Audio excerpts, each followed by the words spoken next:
इतक्या वर्षामध्ये पहिल्यांदा असं झालेलं आहे बघा, की माझ्या बहिणीचा मसाला आणि आमचा हा दोन्ही गोष्टी वेगळ्या वेगळ्या केलेल्या आहेत आम्ही. दरवर्षी आमची मम्मी आम्हाला दोघी बहिणींना वर्षभरासाठी जितका मसाला लागतो ना, तो बनवून देत होती. पण आता सध्याला कसं आहे, माझा स्वतःचा मसाल्यांचा बिझनेस असल्यामुळे माझ्या घरात किंवा मम्मीच्या घरात सेम मसाला असतोय. आता बहिणीला बनवून द्यायचा आहे वर्षभरासाठी, तर तो मी माझ्यातला देऊ शकते. पण आमच्या मम्मीचं म्हणणं असं आहे, की म्हणजे बिझनेस आणि नातं ह्या 2 गोष्टी नेहमी वेगळ्या राहिल्या पाहिजेत.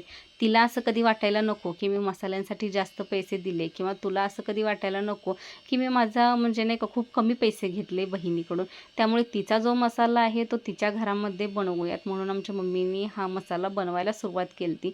बाकी खर्च वगैरे सगळा आमचाच आहे. फक्त बनवणं तिच्या घरामध्ये चालू आहे तिच्यासाठी हा. कारण दरवर्षी मम्मी तिच्या घरातून बनवून हिला आणून देते.